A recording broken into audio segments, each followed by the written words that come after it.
Assalamualaikum warahmatullahi wabarakatuh. Alhamdulillah, wassalatu wassalamu ala rasulillah wa ala alihi wa ashabihi wa man tabi'ahu bi ihsanin ila yaumil qiyamah. Allahumma rabbi shrah li sadri wa yassir li amri wahlul 'uqdatam min lisani yafqahu qawli, amma ba'd. Sahabat-sahabatku, saudara-saudaraku, para jemaah salat subuh, salat istiqamah yang mudah-mudahan semuanya dirahmati, dimuliakan, diridhai dan dicintai Allah Subhanahu wa taala. Alhamdulillah, seraya kita memuji dan memujinya, mari kita sama-sama hiasi kalbu kita di pagi hari ini dengan rasa syukur dan rasa bahagia. Syukur atas limpahan nikmat, rahmat dan karunia-Nya. Bahagia karena ternyata Allah masih menuntun, membimbing dan sekarang menempatkan kita di sini. Tempat yang indah, yang nyaman, bahkan tempat yang sejuk, tempat yang damai, tempat yang dirindukan oleh mereka orang-orang beriman yang selalu memesan nikmat dan nyaman saat berhadapan di hadapan Tuhan. Maka mari kita sama-sama jadikan saat ini adalah saat kemuliaan kita semua. Bagaimana kita bisa mulia, buang perkara-perkara yang rendah dan hina. Mari kita sama-sama jadikan saat ini adalah saat yang istimewa, di mana kita berusaha meninggalkan hal-hal yang biasa untuk menjadi luar biasa. Kita ingin selamat, kita ingin bahagia, kita ingin sukses. Dan kesemuanya bukan milik kita, semuanya milik Allah. Lillahi ma fis samawati wa ma fil ardh. Yang kita inginkan ada dalam kuasanya, ada dalam genggamannya. Maka sebaik-baik pemohon, sebaik-baik pengejar, ya, adalah dengan memohon kepada yang punya dan mengejar ridho yang memiliki tersebut. Sekali lagi, mari kita hiasi pagi hari ini dengan rasa syukur kita kepada Allah, dan kita hiasi dengan rasa bahagia yang menyelimuti kita semua. Salawat wassalam terlimpah curah kepada baginda Nabi Muhammad Sallallahu Alaihi Wasallam, terlimpah curah kepada para keluarganya, sahabat-sahabatnya dan para pengikutnya setia hingga yaumul akhir. Para jamaah yang dirahmati Allah, hari ini saya ingin memulai kajian dengan sebuah pengalaman. Saudara, satu waktu saya ditakdirkan bertemu dengan orang yang menurut saya cukup inspiratif, dan mari kita jadikan sebagai bahan perenungan sekaligus motivasi kita. Kalau ada orang yang usianya sudah 76 sudah cukup tua ya, tapi beliau masih diakui di sebuah perusahaan, tapi beliau tidak bekerja dan tetap mendapatkan gaji. Gajinya kira-kira berapa Pak? Kalau gaji pensiun kan? Beliau setiap bulannya mendapatkan 60 juta rupiah. Masya Allah.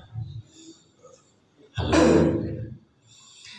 Sebenarnya saya tidak ingin berbicara itunya, tapi beliau saat ketemu mengajari kepada kita bagaimana cara hidup menerapkan agama Allah Subhanahu wa taala. Ya, yang sesungguhnya ya, kita sudah punya cara dan metode, hanya saya ingin mengambil dari orang yang mempraktekannya saja. Begitu. Sudah sempurna karena bahan-bahan bakunya sudah ada, kita tinggal merangkai saja. Hanya ada orang yang kesulitan merangkai tersebut. Materialnya sudah terkumpul, kesulitan membangun. Kenapa? Karena mungkin dia sepi dari sang pembimbing, ya, dia jauh dari sang motivator, dia sangat jarang ketemu sama sang murabi, sehingga akhirnya potensi yang ada dalam diri tidak bisa berkembang. Kira-kira begitu. Kalau Bapak tiap hari ketemu sama sang motivasi, sang motivator, kira-kira termotivasi nggak hidupnya? Termotivasi nggak? Pasti ya, termotivasi. Anda ketemu sama orang yang berakhlakul karimah setiap hari, kira-kira apa yang terjadi? Anda akan terbawa menjadi mulia. Duduk bersama orang-orang yang soleh terus, maka kesolehan akan muncul dalam kehidupan kita. Nah, saudara, ada dia katakan kunci kesuksesan itu sebenarnya adalah bagaimana kita mengambil momen di kehidupan ini, dan semua bisa kita lakukan begitu karena contoh teladan kita sudah hadir. Manusia teragung termulia baginda Nabi Muhammad Sallallahu Alaihi Wasallam telah memberikan pelajaran bahkan teladan kehidupan yang teramat sangat indah, yang kalau kita ikut beliau pasti selamat dunia akhirat, pasti sukses dunia akhirat. Cuplikan materi ini ketika beliau memberikan nasihat kepada kita, beliau katakan hidup akan sukses kalau dia bilang, kalau yang saya alami, kata beliau, saya hanya melakukan 5 hal saja, melakukan 5 hal saja. Berapa Pak? Nah, dari sini kita belajar sama-sama. Sebetulnya kan banyak metode ya. Saya hanya mengutipkan. Hikmah itu bertebaran di mana-mana, kan begitu. Ketemu dengan siapapun, mari kita ambil kebaikannya. Kalau kita orang baik, karena orang baik ketemu dengan siapapun yang dia lihat adalah kebaikan. Kecuali kita orang buruk yang kita lihat adalah keburukan. Terus orang yang mindsetnya positif akan memandang siapapun sebagai aset yang positif, inputan yang positif. Kira-kira seperti itu. Nah, saudara yang dirahmati Allah, apa itu yang iman? Beliau katakan hidup ini akan sukses kalau kita pertama harus berupaya untuk membangun kecerdasan. Kalau bahasa agamanya harus fatona. Kenapa? Segala sesuatu tidak akan pernah bisa kecuali dengan ilmu. Maka kita sama-sama paham, man arada dunya fa'alaihi bil ilmi, wa man arada al-akhirah fa'alaihi bil ilmi, wa man aradahuma fa'alaihi bil ilmi. Dan Bapak sekalian, hari ini, pagi hari ini sedang mengejar itu, membangun kecerdasan. Ini menjadi penting. Karena saat ini apalagi ada globalisasi, apalagi ada digitalisasi begitu cepat sekali. Tanpa diimbangi dengan kemampuan kita mengikuti membangun kecerdasan, kita akan ketinggalan kereta, ketinggalan zaman, kata orang, akan kudet kalau kata anak muda. Oleh karena itu, saya mengajak, walau kita sekarang kondisi sudah semakin tua, tapi tetap kita harus bangun kecerdasan itu. Setidaknya kita sering ngumpul dalam majelis taklim seperti saat ini. Ini dalam rangka membangunkan orang. Ngapain kamu ngaji? Saya mencari ilmu. Betul, mencari ilmu. Tapi di balik itu sebetulnya ada ingin yang kita hadirkan adalah kecerdasan kita. Di saat kita ketemu dalam majelis, kita ketemu orang-orang soleh akan menjadi soleh, ketemu orang-orang mulia akan menjadi mulia, duduk bersama orang yang berakhlakul karimah akan menjadi berakhlak yang mulia pula. Begitu. Nabi Muhammad sudah sangat kita pahami dan kita kenal, beliau punya sifat fatana. Apa fatana? Cerdas. Kita bangun itu. Jadi gimana Ustaz sekarang? Tidak ada kata saya stop belajar, maka saya ngajak teman-temanku, sahabat-sahabatku, mari kita terus-menerus belajar. Bahkan di saat kita sudah semakin tua, terus belajar. Dan pembelajaran yang akan membuat kita tetap cerdas adalah mempelajari Al-Quran. Ketika kita terus mempelajari Al-Quran Al-Karim, kita akan mendapatkan kemuliaan yang teramat sangat tinggi sekali. Bapak Ibu tahu, ketika kita sering berinteraksi dengan Al-Quran, akan dibangun kecerdasan spiritual oleh Sang Maha Kuasa. Begitu kita baca kalamnya, ada energi positif yang menyelimuti relung hati kita, jiwa kita. Dan itulah kehebatan atau mukjizat Al-Quran bagi kita. Maka saya mengajak kepada para jamaah dalam hati Allah Subhanahu wa Ta'ala, jangan pernah meninggalkan Quran. Pastikan satu hari ini Quran kita baca. Apa Ustaz? Sebagai bukti sebagai bukti bahwa kita benar beriman kepada Allah. Karena di antara rukun iman yang ketiga adalah percaya kepada kitabullah. Bukti iman yang ketiga adalah kita membaca kitabnya, dan kitabnya adalah Al-Quran Al-Karim. Ya, jadi poin yang pertama, mari kita bangun kecerdasan. Never stop to learning. Tidak akan pernah berhenti untuk belajar. Selama saya masih bisa berpikir, saya akan terus gunakan akal ini untuk belajar. Setuju Pak? Halo? Setuju apa tidak? Ustaz, saya tua, usia tidak pernah memandang pembelajar. Mereka orang-orang S3 itu di usia 60 tahun mengambil gelar doktoral, di usia 70 tahun mereka terus belajar.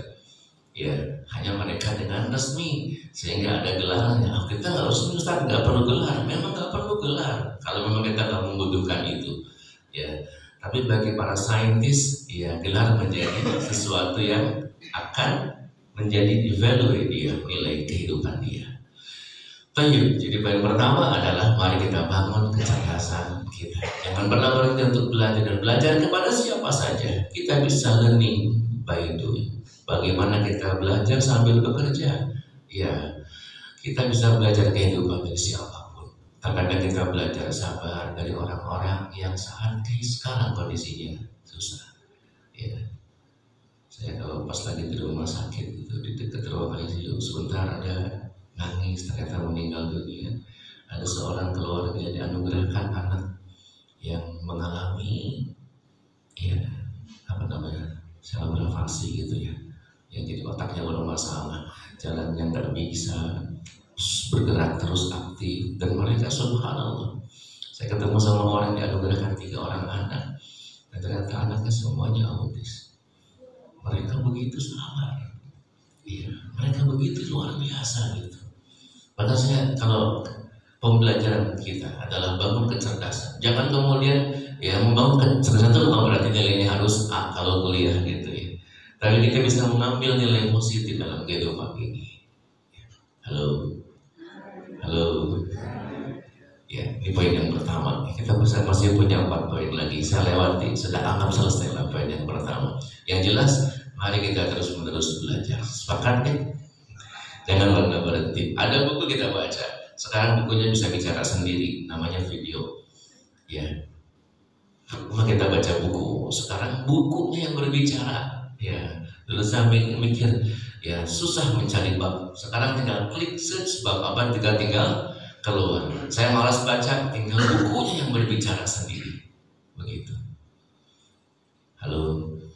Dulu kita baca Quran harus keluar bacaannya. Sekarang Quran sendiri yang keluar bacaannya sendiri. Tinggal diklik, ya halaman berapa, keluar bacaannya. Masya Allah.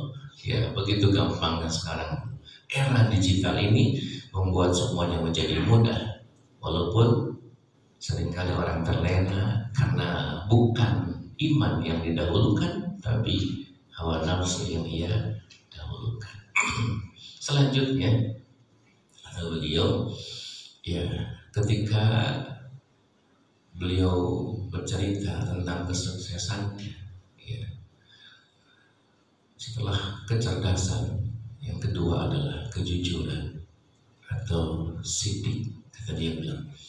Artinya apa? Kita berusaha untuk membangun kejujuran. Saat ini banyak orang yang pintar, tapi sangat sedikit orang yang jujur.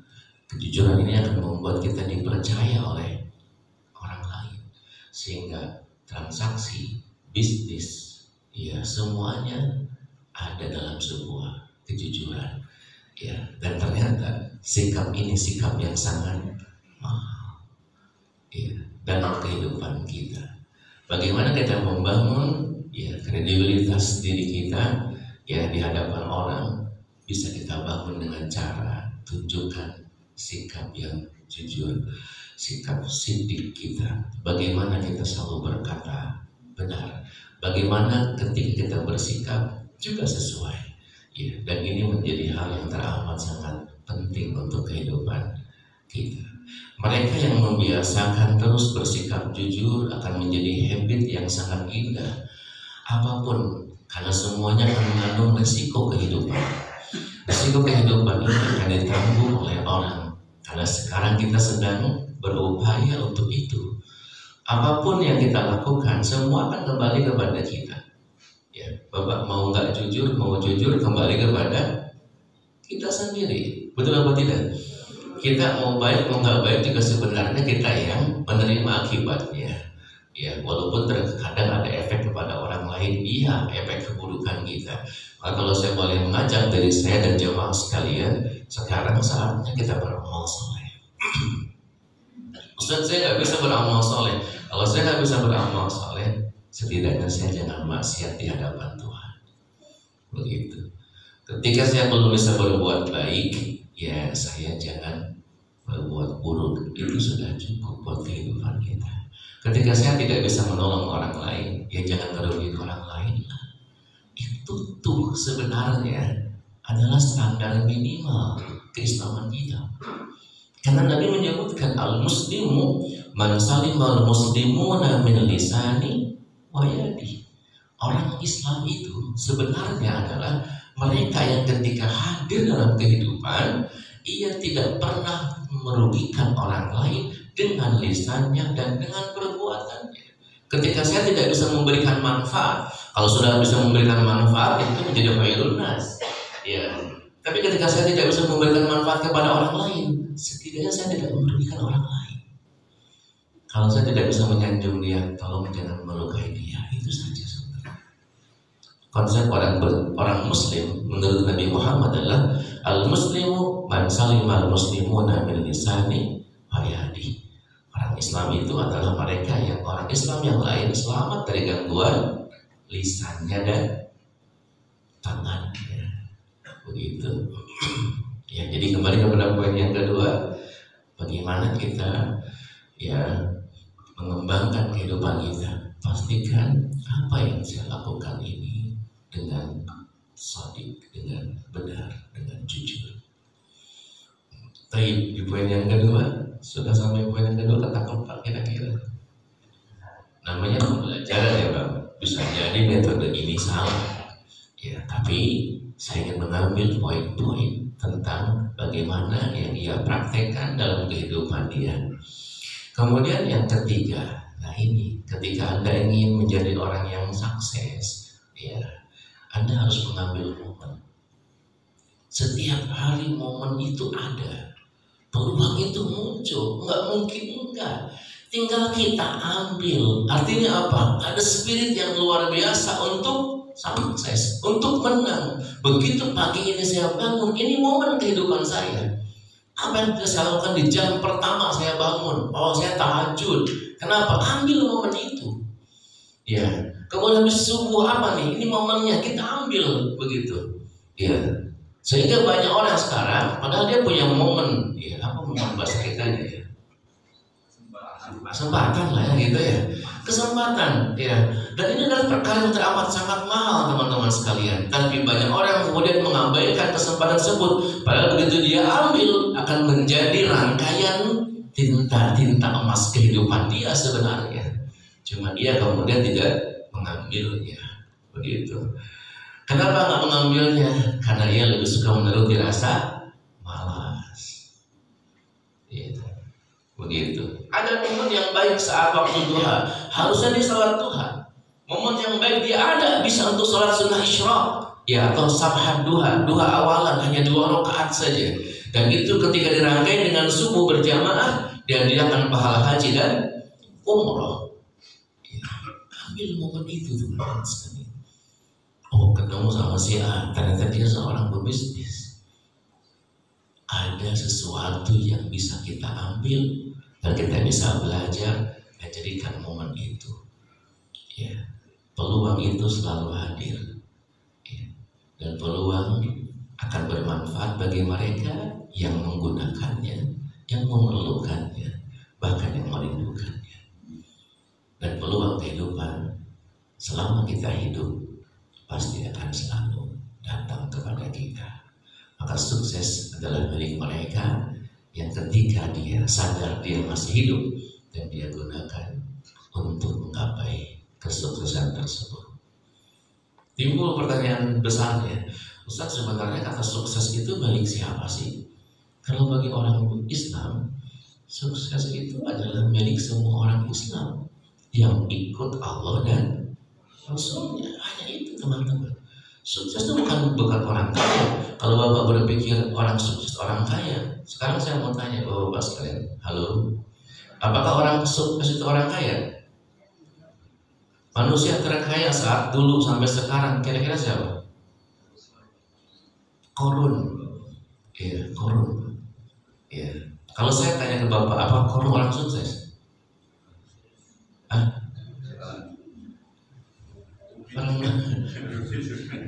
Ustaz, sukses itu kalau saya jadi penguasa. Oke, saya mau tanya teman-temanku, sahabat-sahabat sekalian. Iya, orang ya dari sejak zaman dulu sampai sekarang, penguasa yang paling terkenal dan paling diakui siapa ketika itu? Firaun. Apa kita bilang dia orang sukses? Kalau kita bilang orang sukses, kita katakan mudah-mudahan anak saya menjadi seperti Firaun, gitu kan? Nggak bisa juga. Orang bilang sukses dunia, oke, sukses dunia. Tidak ada seorang orang tua pun yang menginginkan anaknya menjadi seperti. Kalau memang itu sukses dunia. Halo, bukan dia kaya raya, dia penguasa. Karena sukses tidak ada hubungan dengan itu, teman-temanku sekalian. Ya, sahabat-sahabatku sekalian. Sukses itu sebenarnya kacamata sederhana. May yuti'illah wa rasulahu faqad faza fawzan azima. Sukses kita sebenarnya adalah di saat kita konsisten untuk mengikuti petunjuk Allah dan Rasulnya. Petunjuk Allah dan Rasulnya itu sudah hadir. Hari ini, ya, petunjuk Allah kita katakan, begitu saya selesai, ya, sholat, saya lanjutkan aktivitas, itu petunjuk Allah. Fa'idha qudiyatis sholat fantashiru fil ar. Ya, kembali bekerja, kembali berbisnis, itu petunjuk Tuhan kita. Ya, pagi-pagi bagaimana petunjuk Allah Subhanahu wa taala kepada kita? Wa minal laili fatahajjad bihi nafilatan lak. Malam kita tahajud. Ya. Bagaimana petunjuk Rasulullah? Salat. Ya. Orang yang sukses pada hari itu adalah ketika ia sholat qobliyah subuh. Betul apa tidak? Kenapa? Setelah qobliyah subuh, ya, sholat sunnah fajar, khairun minad dunya wa ma fiha. Petunjuk Tuhan ini kita terus ambil dan kita laksanakan, kesuksesan akan hadir. Halo, sahabat sini paham tidak kira-kira? Ini baru poin yang keberapa, Pak? Ketiga. Jadi sahabat-sahabat yang dirahmati Allah, ambil peluang kehidupan kita. Waktu itu sangat mahal sekali. Ya, kalau Bapak mau ngitung waktu, kita lihat ya. Bapak itu hidup di dunia berapa tahun kira-kira? Kira-kira saya ambil average orang Jepang 100 tahun. Orang Jepang sekarang sudah average-nya sudah menembus 100 tahun, Pak. Iya. Halo. Orang Indonesia average-nya berapa nih? Average rata-rata. Ya, 70. Bapak tinggal lihat aja situ di kuburan. Saya kalau kuburan sudah ngecek berapa tahun. Rata-rata kalau orang perumahan umurnya 50 sampai 60-an. Orang perumahan, Pak. Kenapa? Banyak stresnya. Awalnya sudah usia pensiun, nggak lama, dia tinggal tunggu aja waktunya. Kenapa? Udah nggak kerja, pusing, ya, pusingnya didahulukan. Padahal dia masih hidup, dia masih sehat, ya, dia masih bisa makan, masih bisa minum, masih pusing aja minggu. Ada orang yang ngaji juga pusing terus, kenapa mas pusing sampai di tempat yang mulia, lagi melaksanakan kemuliaan, masih pusing juga. Kenapa? Karena dia seringkali pikirannya tidak terkendali. Betul apa tidak? Dia pikir hari esok, padahal belum tentu hidup di hari esok. Hidup di hari ini nikmati saja. Ternyata hari ini Ustaz saya cuma dapat sepiring nasi. Iya, halo. Pagi-pagi sepiring nasi, malam juga sepiring nasi. Alhamdulillah, saya akan hidup di hari ini. Dan ini rahmat Allah kepada saya. Terus besok saya besok hidup, pasti Allah sudah siapkan penghidupan untuk saya. Memang nggak kayak dulu, kita sudah tua sekarang, semua gerak terbatas. Kalau semua terbatas, cara yang mudah adalah batasi pula keinginan. Ada orang tua makin banyak keinginannya. Itu orang yang paling stres hidupnya. Ya, harus dibatasi keinginannya. Bapak kalau gitu gimana? Orang yang kuat lari, hebat, boleh dia punya keinginan lari sampai ikut lomba maraton. Tapi ketika dia sudah cedera, sudah tidak bisa lari, jangan berpikir ingin lari maraton. Anda akan stres. Tapi saya ingin berjalan santai dan saya ingin menikmati hidup. Akan berbeda hidup ini. Kembalikan pola pikir kita. Kita yang menikmati. Begitu. Halo. Sebelum saya lanjutkan, dua lagi. Ada pertanyaan dari poin-poin sampai 3 ini? Jadi, halo, saya hanya mengambil pelajaran dari seseorang yang bisa jadi ini nggak begitu ya di depan sahabat-sahabatku sekalian pasti ada lebih baik lagi karena seorang pasti punya pola kehidupan masing-masing begitu. Cuman seringkali orang memandang enak ya, dia kaya, dia rumahnya bagus, dia hanya memandang akhir. Padahal lihat prosesnya, seperti apa dia jibakunya, seperti apa dia bersungguh-sungguhnya, itu yang seringkali orang lupa. Orang lihatnya, enak kamu bisa hafal Al-Quran gitu kan ya. Padahal dia nggak tahu betapa perjuangan untuk menghafal Quran. Enak kamu bisa beli ini, bisa beli itu. Ya, dia melihat enaknya, padahal di balik itu ada susahnya yang luar biasa, perjuangannya yang luar biasa, dia mengembangkan itu ya. Maka jadi kalau orang ini dulu dia juga sama ya, susah kehidupannya, tapi saya bilang saya harus bangkit dan saya harus keluar. Semua bisa dipelajari kehidupan ini, bangun kecerdasan itu ya. Halo. Kan sekarang orang cenderungnya kita ini terlalu ingin menikmati kehidupan sehingga lupa untuk berusaha memperjuangkan kehidupan itu sendiri. Ya, berpikirnya jalan-jalan, tidak berpikirnya mencari uang. Ya, tapi kalau kita berusaha untuk membangun kehidupan, membangun prestasi, maka semua akan mengikuti. Kira-kira begitu ya. Jadi kita kembali kepada poin tadi. Jadi pertama apa tadi Pak? Bangun kecerdasan. Ya, yang kedua kejujuran. Ya, bersikap yang benar, yang jujur. Ayo tunjukkan itu semua. Ya, Nabi Muhammad pas sudah zaman dulu, yang sebelum jadi Nabi sudah terkenal dengan gelar orang yang bisa dipercaya. Nitip kepada Nabi mah aman semua. Ya, Nabi tidak pernah dusta sedikit pun kepada kaumnya. Kalau Nabi ngomong pasti benar Pak. Ya, subhanallah. Ya, ini kejujuran. Yang ketiga tadi apa Pak? Momen, kesempatan. Dan kesempatan hadir terus. Ya, pasti selalu hadir. Nggak mungkin enggak. Pasti selalu hadir. Masya Allah. Ya, dan tinggal kita maunya apa atau tidak. Ya, gimana kita mau merubahnya, mengambilnya, ambil saja kesempatan tersebut karena kita tidak paham di balik kejadian yang akan terjadi. Yang jelas langkah kita harus benar, dan ketika kita melangkah jalan yang benar, maka akan mengundang kebenaran berikutnya. Begitu. Silakan, tafadhol. Ada juga yang slogan apa kesempatan yang datang satu kali. Ini bagaimana? Baik. Kesempatan hanya datang satu kali, betul nggak? Betul. Ya, karena begitu kesempatan telah telah hilang, tidak akan pernah berulang datang. Itu berarti kesempatan yang lain. Ya, Mas, ini kesempatan. Kenapa? Karena waktu tidak bisa dihitung mundur. Begitu berjalan 1 detik, nggak bisa balik lagi. Kesempatan hadir di jam itu, di detik itu datang. Anda abaikan. Cuma sekali Mas kesempatan itu datang. Kenapa? Nanti walaupun sama, beda jamnya, beda detiknya, dan itu tidak dikategorikan sama. Sehingga kita mengambil keputusan atau di kesempatan itu kita bisa mengambil keputusan. Betul. Kita ambil di situ. Nah, perkara sekarang yang sering kali orang salah kaprah begini. Waduh, saya udah gak punya kesempatan. Saya bilang begini, untuk dunia umur kita panjang.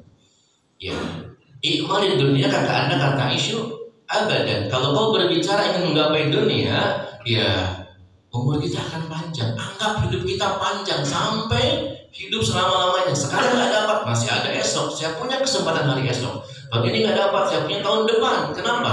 Dunia. Tapi maaf, jika tadi Bapak kesempatan sholat qobla subuh, kesempatan itu datang hari berapa kali? Di hari itu doang. Tapi seandainya saya bisa bilang, alhamdulillah berarti saya masih punya kesempatan kembali lagi untuk mendapatkan itu. Jadi kesempatan hanya datang satu kali itu ketika dihitung dengan waktu berjalannya. Maka saya sepakat, ya jangan pernah sia-sia kesempatan, Mas, karena kesempatan hanya datang satu kali. Maksudnya begitu kesempatan datang, tadi saya nggak sholat qobla subuh, saya sudah rugi hari ini, saya nggak dapat dunia dan seisinya. Ya, nanti akan datang kesempatan lagi. Saat kapan? Allah tawarkan sholat sunnah qobla sholat sunnah isyraq. Ya, saya nggak ambil, saya buru-buru, maka saya kehilangan kesempatan lagi. Ya. Itu untuk akhirat. Untuk dunianya, sekarang bagaimana? Saya ada janji ini, ternyata lewat sudah. Terus apakah kesempatan yang hilang? Tidak akan lagi ada kesempatan yang baru. Akan ada kesempatan terus, karena Allah selalu memunculkan peluang seperti itu setiap waktu dan setiap saat. Ya Pak ya, kira-kira begitu. Mudah-mudahan sangat paham sekali. Tapi jangan berkecil hati, udah nggak ada kesempatan Ustaz. Kesempatan selama kita hidup itu masih ada, peluang itu masih ada. Ya, apalagi kalau bicara dunia gitu kan. Ya, dunia apa sih? Kemarin saya wawancara sama seseorang, sangat indah sekali lihat wawancaranya. Hidupnya kontrak, tapi dia bahagia sekali. Kenapa? Karena ketika saya tidak pernah bersandar kepada selain Allah, ternyata hidup saya membuat saya nyaman. Bagi saya rumahnya tempat ganti pakaian doang, dia bilang begitu. Dan kemudian saya beraktivitas lagi. Kenapa? Saya akan meninggalkan ini semuanya. Saya lebih nyaman dengan rumah saya yang kontrak. Halo? Walaupun kan ini belum tentu sama dengan kita. Karena masing-masing orang punya view, punya cara pandang, betul apa tidak? Bagi orang yang sudah tua nggak begitu tentunya. Pengen rumah sendiri yang kontrak, gitu kan ya. Nah, bagi dia yang diaktivis, dia lebih suka membeli rumah kontrak. Ya, kenapa? Bagi dia tidak. Ya, bagi saya hal yang efektif. Ya, dia aktivis. Ya.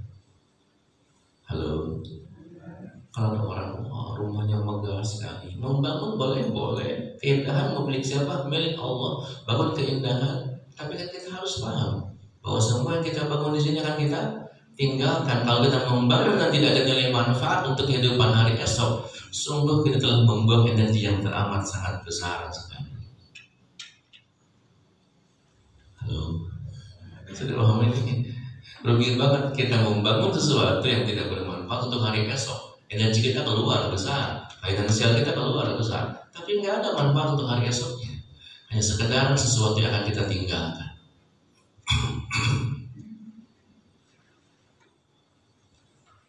Halo, kita lanjutkan 2 poin lagi. Ya, jadi poin yang ke berapa sekarang?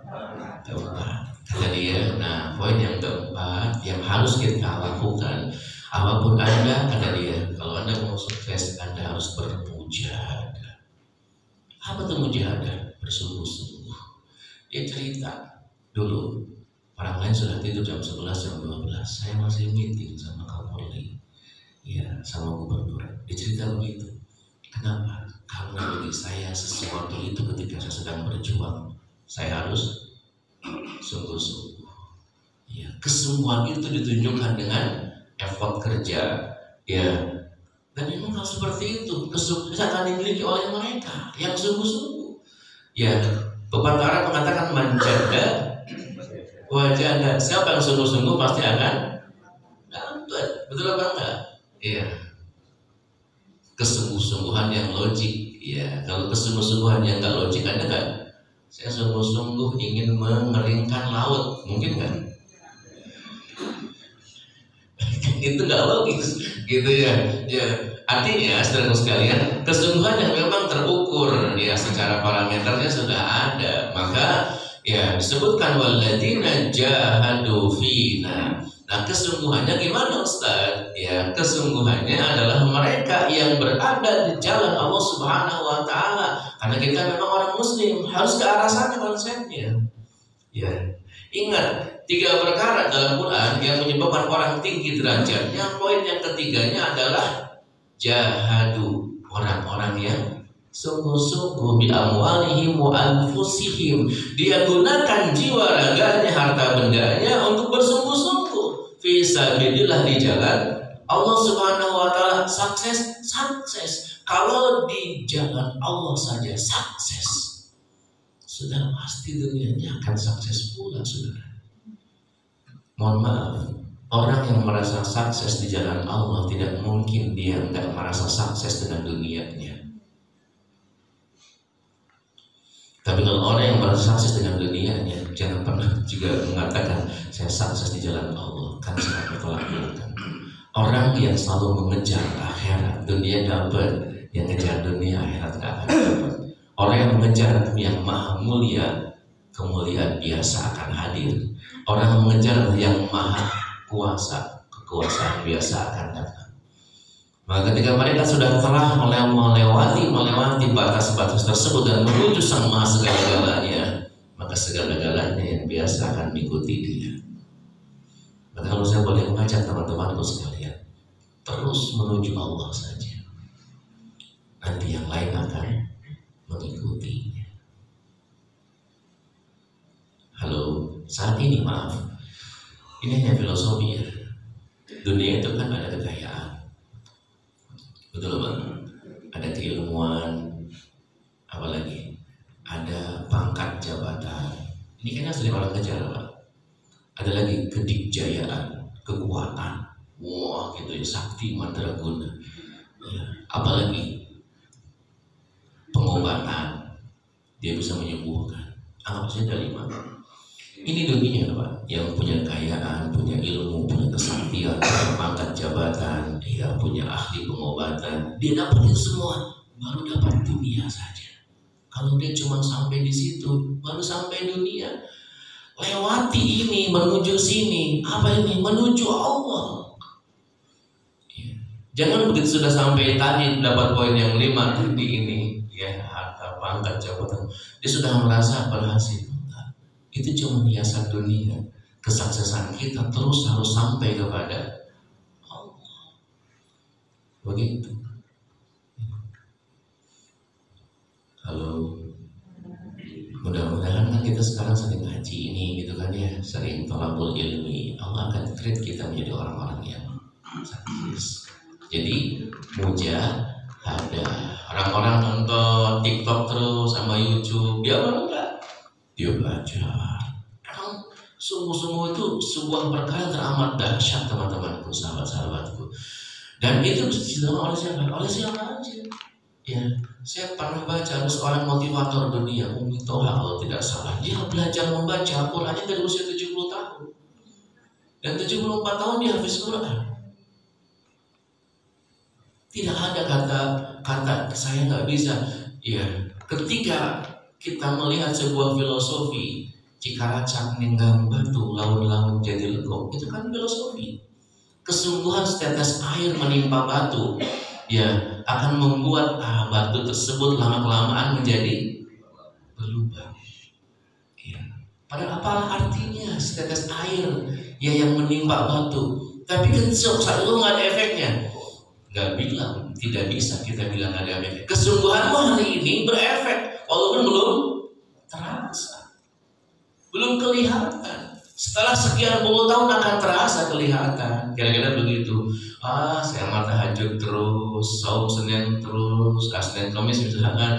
Tapi begini terus Ustaz. Ini orang masih belum masih melihat efeknya. Padahal bukan seperti itu. Efeknya bisa kelihatan. Entah di pukulan yang keberapa akan pecah itu batu. Kira-kira begitulah. Pemukul batu juga terus kan kalau mukul batunya. Betul apa enggak? Lihat orang yang mencari batu, cetak lagi. Dia tahu pukulan yang pertama hanya sekian mili, pukulan yang kedua kemudian sekian senti. Bisa jadi setelah pukulan yang ke-100 akan menjadi sekian meter power yang bisa membelahkan batu tersebut. Itu namanya konsep mujahadah.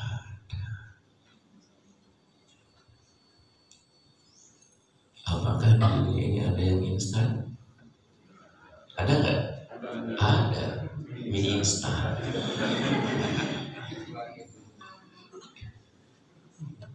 Tapi proses kehidupan, ya seekor ulat yang tidak sabar ikut proses kehidupan nggak akan jadi kupu-kupu, Pak. Ya, dia harus masuk menjadi kepompong. Di kepompong sekian lama dia puasa, nggak makan, nggak minum, dia harus ikuti prosesnya. Prosesnya diikuti sekian lama, akhirnya menjadi seekor kupu-kupu. Namanya berubah, awalnya ulat berubah jadi kupu-kupu. Cara hidupnya juga berubah, awalnya merayap jadi terbang. Cara makannya juga berubah, cara hidupnya juga berubah. Tinggal ikuti prosesnya saja. Yang jelas, mari kita yakini terpaan, cobaan, ya apapun yang menimpa kita bikinkan sebuah usaha. Cara Allah membuat kita semakin baik. Setuju, Pak? Ini cara Allah. Ustaz, saya jadi susah begini, biar kamu makin dekat sama Allah. Halo, halo. Sampai di sini paham nggak kira-kira? Jadi sungguh-sungguh. Nah, bentuk kesungguh-sungguhan ini harus kita tunjukkan dengan kita merasakan bahwa ketika Allah menghidupkan kita harus berjuang untuk bersungguh-sungguh di jalan Allah Subhanahu wa Ta'ala. Sampai di sini paham? Satu lagi yang terakhir ya. Ini yang terakhir, yang keberapa? Yang kelima. Yang saya begitu dengar saya agak kaget. Kenapa agak kaget? Bisa jadi ini orang jarang mengakui. Ya. Kalau yang poin 1 sampai 4 ini orang sering lah kalau bicara itu. Ya. Ketika saya ikut beberapa misalkan motivasi ya udah sangat sering. Tapi poin yang kelima ini ternyata jarang ditengahkan. Apa sih yang dia lakukan? Ini akan menjadi enak, menjadi bahagia, menjadi nikmat kalau sudah sampai ke poin yang kelima. Apa kata dia? Poin yang kelima itu sujud syukur harus kita lakukan. Hari ini target saya 100, tapi ternyata saya mendapatkan 60. Saya tetap sujud syukur kepada Allah. Itu rahmat Allah kepada saya. Kenapa Ustaz harus sujud syukur? Karena ketika saya bersyukur kepada Allah, la in syakartum lazidannakum. Saya dapat 60, 40 kurangnya digantikan sebagai energi kebaikan kehidupan saya. Begitu, Pak. Saya hari ini ternyata mau hafal selembar, ternyata cuma hafal separuh lembar, tetap saya sujud syukur separuh lembar yang menjadi energi kehidupan saya. Ini rahasianya, teman-teman. La in syakartum lazidannakum. Sujud syukur kepada Allah.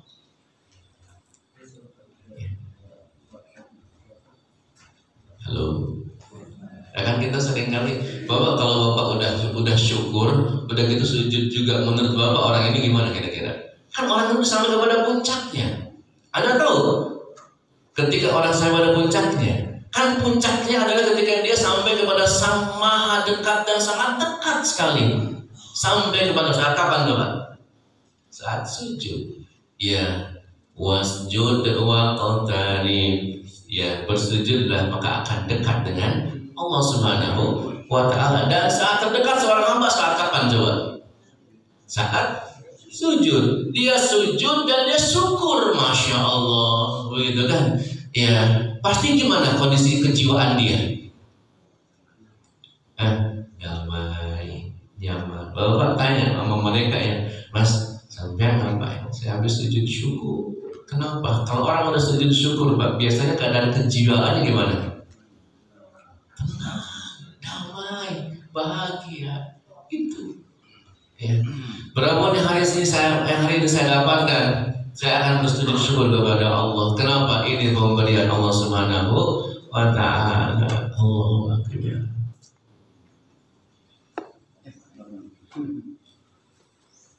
Halo, halo. Sampai poin yang kelima, ya. Ada pertanyaan?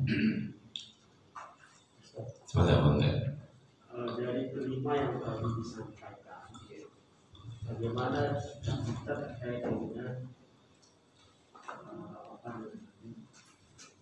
koda dan koda kita yang sudah ditentukan oleh Allah Subhanahu wa Ta'ala. Kita mau jadi apa, menjadi apa.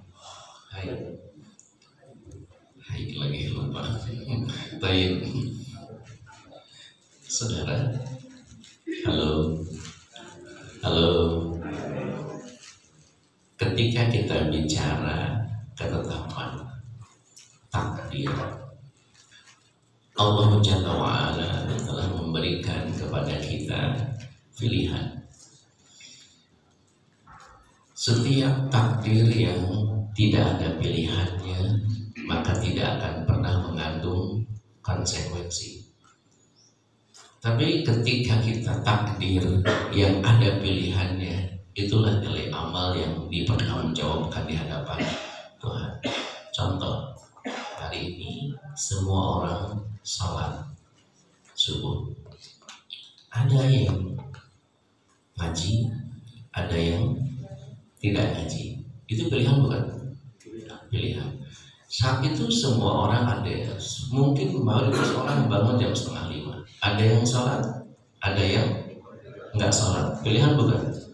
Nah, teman-teman, berbicara takdir yang harus kita pahami, ya, Allah telah menentukan, ya, menetapkan kodoknya, kadarnya, likulli syai'in qadra.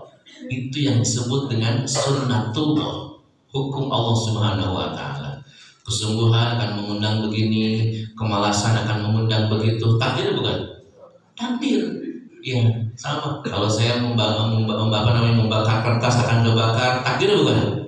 Takdir itu ketetapan Allah Subhanahu wa Ta'ala. Nah, seseorang ketika dihidupkan, ya, maka akan disuruh oleh Allah untuk memperjuangkan kehidupannya. Itu yang disebut dengan takdir kehidupan, ya.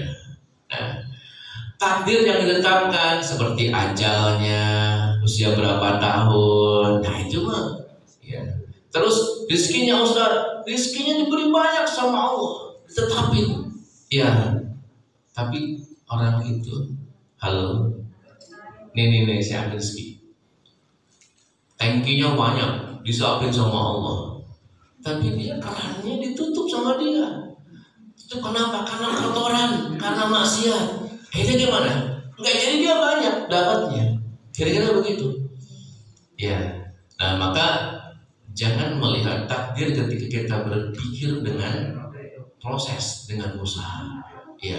Segala yang sudah terjadi baru kita katakan sebagai takdir bagi kehidupan saya.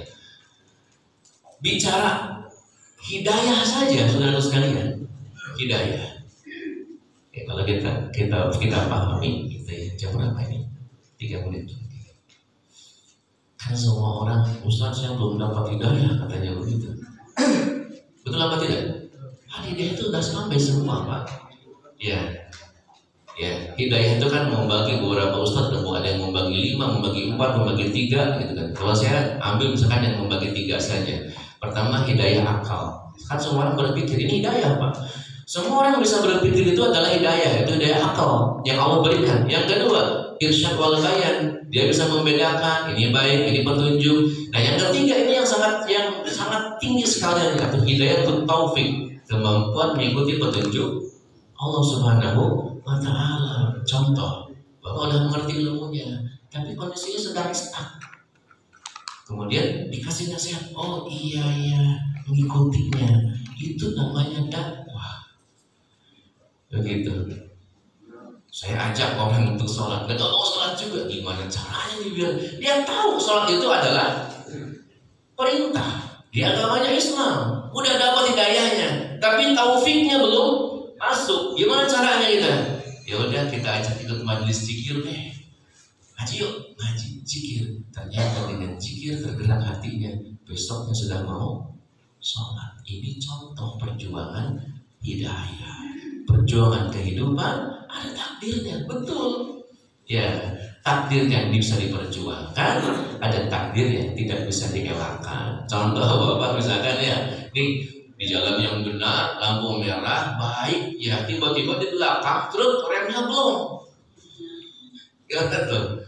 Bagi yang di depan itu takdir nggak bisa dielakkan saat itu sebenarnya. Tapi bagi yang mengendarai truk sebenarnya dia akan diminta pertanggungjawaban. Kenapa? Karena dia masih bisa mengelakkannya dengan cara berkendara yang benar, yang baik. Nah kalau sudah seperti itu kembalilah kepada Allah saja. Sekarang nih hari ini saya mau makan mau enggak takdir itu Pak. Bukan takdir saya nggak makan. Mas sampai dikasih sama Allah uangnya ada, salah sendiri sampai nggak makan. Itu pilihan dan semua akan dimintai pertanggungjawaban. Sehingga Quran sudah bicara wa qulil haqqu mir rabbikum faman syaa'a falyu'min wa man syaa'a falyakfur. Ya, surah Al-Kahfi ayat 9. Katakan oleh Muhammad bahwa hak itu semua dari Tuhan kalian, Allah Subhanahu wa Ta'ala. Yang mau beriman silahkan, yang kafir juga silahkan. Artinya ada choice, ada pilihan, begitu ya. Maka saya mengajak pilihan kita hari ini adalah sukses. Setuju Pak? Setuju atau tidak ya? Ayo, gimana biar sukses? Ikuti Allah dan Rasulnya. Kalau tadi hanya metode saja, setiap orang punya cara masing-masing. Dan orang yang tadi saya maksud, dia mengambil caranya dengan 5 metode tadi. Pertama dia katakan, saya harus membawa kecerdasan, kejujuran, setiap waktu peluang saya ambil. Kemudian saya harus bersungguh-sungguh. Dan yang kelima, sujud syukur bagi saya dalam pakaian kehidupan saya. Selesai saya dapat sesuatu, saya sujud syukur. Saya dapat gaji, saya sujud syukur semua. Kenapa? Bagi saya itu rahmat Allah. Kenapa saya bersujud dan bersyukur? Karena saya sangat yakin ketika saya bersyukur, Allah akan tambahkan nikmat kehidupan saya. Paham sampai sini Pak? Sudah cukup ya sampai di sini. Semoga bermanfaat. Ya, semoga Allah jadikan kita selalu bersemangat untuk mengambil nilai kebaikan dalam kehidupan kita. Allah hamdi, syada la ilaha illa anta, astaghfiruka wa atubu ilaik. Assalamualaikum warahmatullahi wabarakatuh.